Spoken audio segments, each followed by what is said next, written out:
Ano bang size nung standard neto mga ka-reaper? Yung kapal neto. Ngayong araw na to mga ka-reaper, sa may harap naman tayo magme-maintenance. Nakita ko yung mga ngipin niya rito, mga kinalawang na. Kaya dito muna tayo mag-focus ngayong araw. Hoy, ang bilis naman magtampo netong mga blade neto mga ka-reaper. Wala pang 3 linggo kwan na. Kinalawang na agad. Dapat pala nilagyan ko to ng grasa nung pagkatapos kong iwashingan para hindi siya kinalawang. Pero bago natin lagyan ng grasa mga ka-reaper, ito muna yung ayusin natin. Pudpud na yung plate niya. Tsaka welding. Welding natin to muna.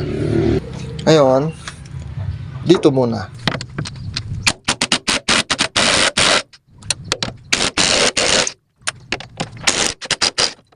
Ayan, tanggal na mga ka-reaper. Papalitan ko na to, pudpud na eh. Ayan o. Ayan, sakto. At meron akong plate rito na mga tira-tirang plate. Kasya na to. Magkasing kapal naman mga ka-reaper. Kaya pwede na siguro to.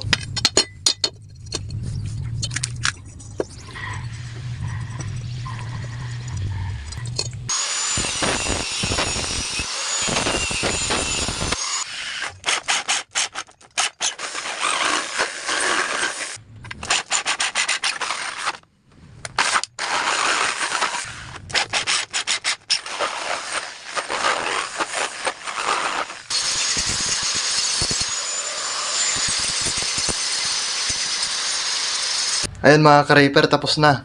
Napolish na rin. Makintab na yan. Pintura na lang yung kulang, pinturahan natin mga ka-reaper. At ngayon habang pinapatuyo natin yung pintura mga ka-reaper, ito naman yung gawin natin mga ka-reaper. Bumitaw dun sa pagkaka-welding niya.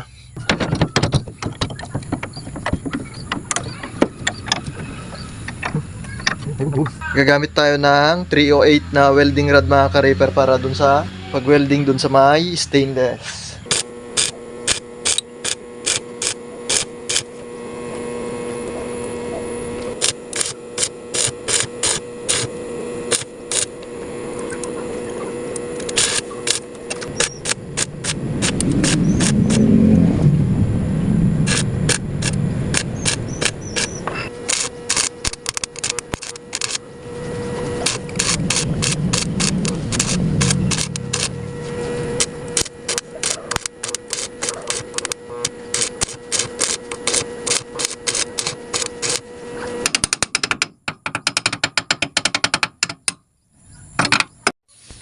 Ayan, tapos na yung welding mga ka-reaper.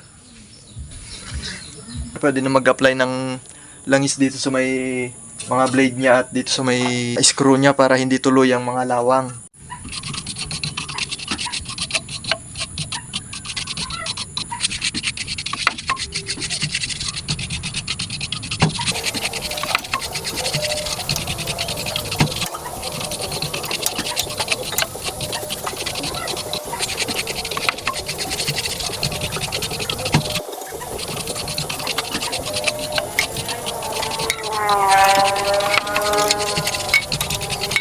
Pansin ko lang mga ka-reaper, ako lang ba yung nababangawan sa hydraulic oil? Ba't parang ang bango ng hydraulic oil na to?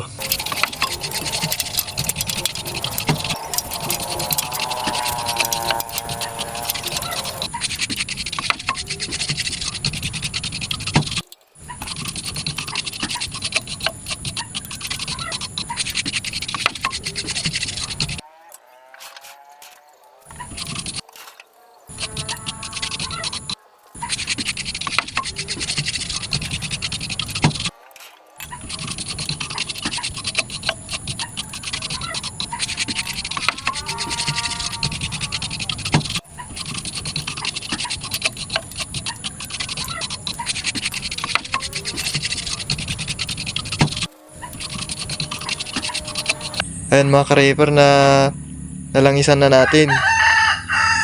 Mahihiya naman na siguro yung kalawang nakakapit rito. Sakto, tuyo na rin yung ginawa nating plate mga ka-reaper. Pwede na natin tong ilagay.